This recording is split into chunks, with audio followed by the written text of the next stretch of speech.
tous et bienvenue du coup sur cette première édition d'En Aparté sur le stand de Jeunes Remparts Montablier. On est en compagnie d'Antoine et on ouvre ce bal sur la session CIRA 2023, le rendez-vous des professionnels de l'hôtellerie, de la restauration et des métiers de bouche. Bonsoir à tous les trois. Bonsoir Antoine. Bonsoir. Est-ce que tu veux commencer peut-être par te présenter et présenter ta marque Jeunes Bien Remparts sûr, Montablier? avec plaisir.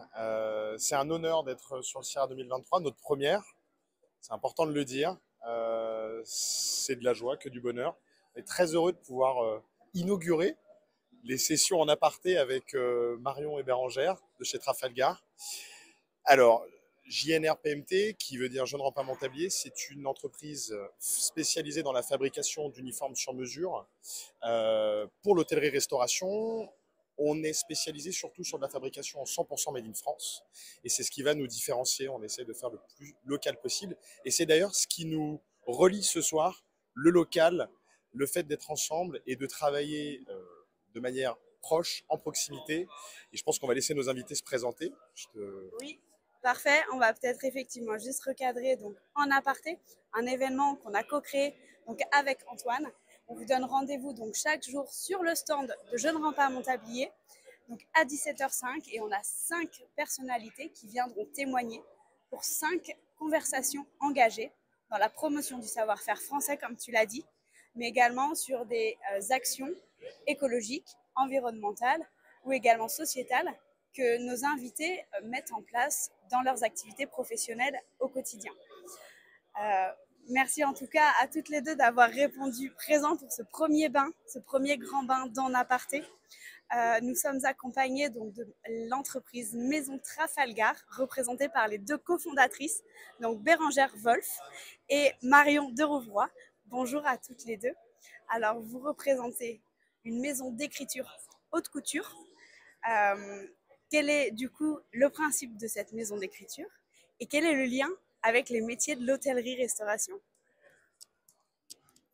Merci beaucoup Charlotte, merci beaucoup pour cette invitation Antoine.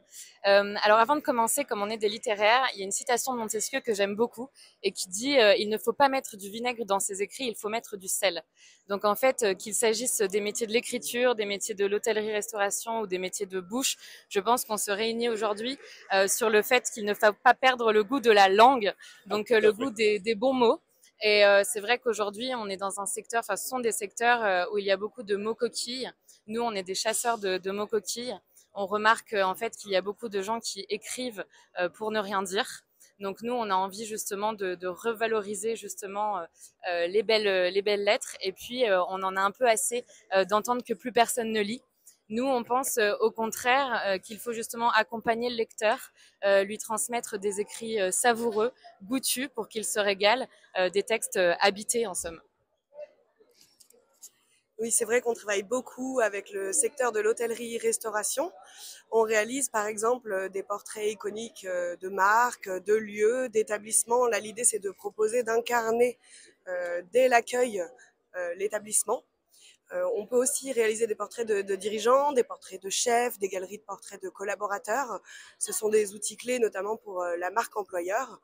Et ensuite, on peut aller beaucoup plus loin en stylistique, en proposant jusqu'à des poèmes, des écrits couture, des écrits thématiques ou encore des lettres que l'on peut retrouver soit dans les menus, soit dans les chambres par exemple.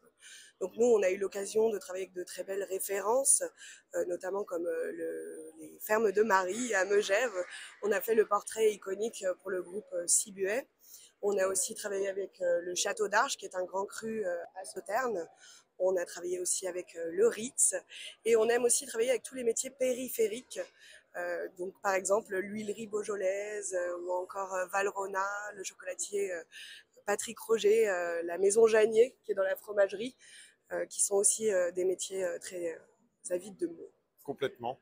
Il y a une chose très intéressante que je repère, c'est vous travaillez avec des maisons qui représentent des savoir-faire, qui sont l'icône de certains savoir-faire qui sont très anciens. L'écriture française, c'est quelque chose qui peut parfois se perdre, mais qui a une force énorme et qui est extrêmement ancienne. Vous avez finalement là des liens communs à parler, à écrire, à mettre les choses sur le papier en défendant ces savoir-faire par l'écrit, en fait. Oui, exactement. C'est l'idée de proposer, d'incarner ces savoir-faire, de les réexpliquer. Il y a aussi un gros pendant, on va dire, sur la transmission, la revalorisation de ces savoir-faire, et puis arrêter de se faire écraser par des historiques trop importants de temps en temps. Ramener ça au goût du jour et rendre l'écriture très vivante pour créer du lien. Parfait, magnifique.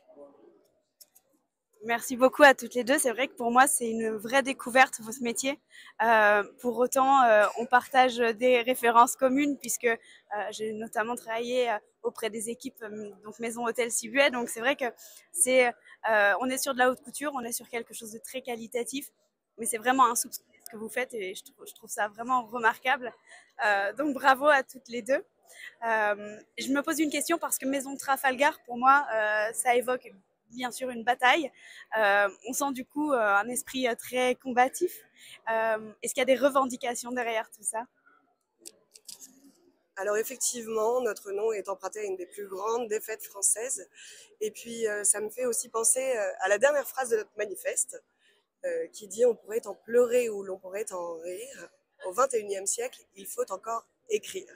Donc oui, nous, notre combat, c'est de contrer le snack content et aussi les dérives de l'intelligence artificielle.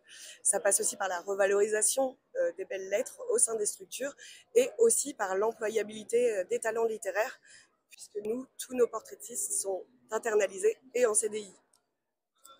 En fait, effectivement, avec Bérengère, dès la création, il y a 7 ans maintenant, on avait tout de suite envie d'avoir un combat à la fois littéraire, social et entrepreneurial, c'est-à-dire qu'on siège depuis plusieurs années au Conseil stratégique de la métropole de Lyon, en faveur d'abord de l'entrepreneuriat pour les jeunes, parce qu'on a créé notre entreprise à 22 et 25 ans.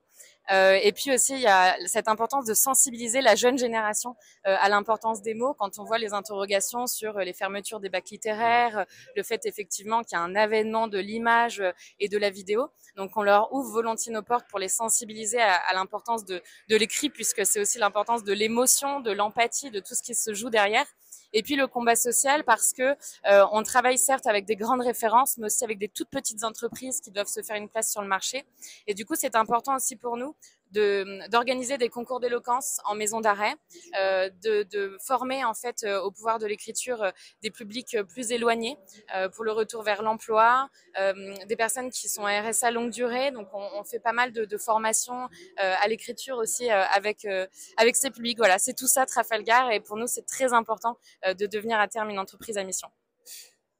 Et dans cette période où finalement la fast fashion, tout le fast, toute la vitesse de la société dans laquelle on vit influe énormément sur la jeunesse. On le voit, hein, on a de plus en plus de mal à faire lire, à faire écrire, et tout doit aller de plus en plus vite, des contenus de plus en plus rapides, de plus en plus consommables. Comment vous, aujourd'hui, Trafalgar, Maison Trafalgar, vous arrivez à instaurer votre patte, votre savoir-faire, malgré une vitesse toujours plus abondante, toujours plus forte, alors qu'il faudrait qu'on ralentisse? Comment vous faites ça? Alors effectivement, on a un processus qui a été vraiment millimétré. C'est un peu notre recette secrète à nous. Ce qui est important, c'est que en fait, notre signature s'entend dès notre slogan. Vous avez l'aplomb, nous avons la plume.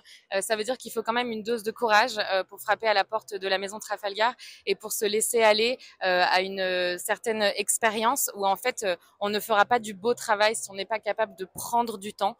Et aujourd'hui, on est dans une société où tout doit être fait trop vite. Et nous, c'est vraiment en fait ce positionnement très particulier qu'on assume. C'est celui de vivre une expérience d'entretien d'extraction. Je te laisse peut-être compléter. Oui, effectivement, il y a toute une expérience qui est associée à nos entretiens d'extraction. On aime bien dire que le fond, c'est la forme qui remonte à la surface. Donc on invite vraiment les gens à arrêter un petit peu le temps. Et puis nous, on n'est pas des journalistes, on n'est pas une agence de communication. Donc c'était vraiment important de proposer une expérience qui est aussi significative et singulière que notre positionnement. Je peux parler ou pas?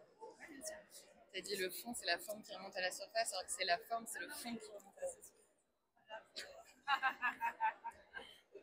Ah, mais c'est rouge. De quoi? C'est les aléas du direct. Tu voulais refaire une précision, non? Non, je précisais juste qu'effectivement, la forme, c'est le fond qui remonte à la surface. Et nous, en fait, on souhaite vraiment... Parce qu'en fait, le problème, justement, quand on appelle une agence de communication ou quand on veut faire l'écriture, on fait d'abord son site web, on fait d'abord ses plaquettes, et ensuite, on colle du lorem ipsum un peu de manière catastrophée en disant « vite, il me faut un rédacteur ». Or, nous, on sensibilise vraiment nos clients à dire la forme, c'est le fond qui remonte à la surface. Donc, d'abord, on fait l'écrit, on pense justement la structure des textes et ensuite, on fait tout ce qui se passe autour.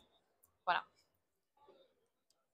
Merci. Du coup, c'est super clair en fait et c'est impressionnant de voir ce process. Moi qui suis dans cet univers-là depuis plusieurs années, j'en ai jamais entendu parler, c'est très très novateur, ça fait quelques semaines maintenant qu'on co-construit tout ça et c'est vrai que j'ai pris beaucoup de plaisir à découvrir ce que vous faites et je trouve ça très impressionnant. Je trouve que ça manque cruellement aussi dans ce secteur qui est le nôtre de l'hôtellerie-restauration où en fait, comme vous avez dit toutes les deux, voilà, il faut produire. Antoine a aussi abondé dans ce sens-là. Je pense qu'on est très raccord sur ce sujet-là.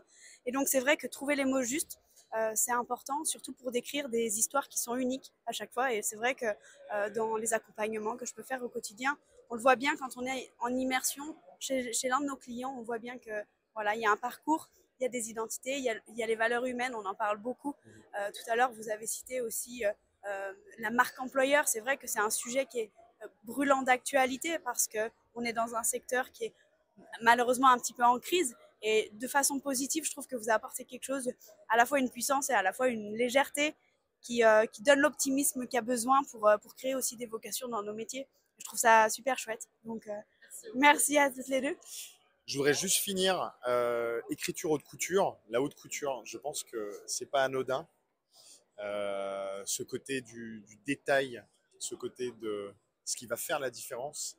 Finalement, on a tous ce lien-là qui nous rapproche énormément, comme les personnes que vous accompagnez pour en faire les portraits, comme les grands chefs que j'accompagne sur des collaborations et des accompagnements pour faire un vestiaire sur mesure. Chaque ingrédient a son importance, chaque assaisonnement a son importance. Et finalement, à la fin, c'est pour avoir un résultat unique. Vous mettez ça en avant de manière sensationnelle et je suis extrêmement fier de pouvoir vous avoir ici et d'inaugurer les sessions d'aparté avec vous. Et je voudrais finir par ce mot-là. Prenons le temps, écoutons-nous et faisons avec ce qu'on a de plus fort, être humain avant tout. Et donc là, je tenais à vous féliciter. Merci beaucoup Antoine. Avec plaisir. Merci à toutes les deux. Merci à tous de nous avoir suivis. Donc c'était la première édition d'En Aparté sur le stand donc, du CIRA 6G31. Venez nous voir tous les jours. On sera là à 17h05 avec la suite de nos invités.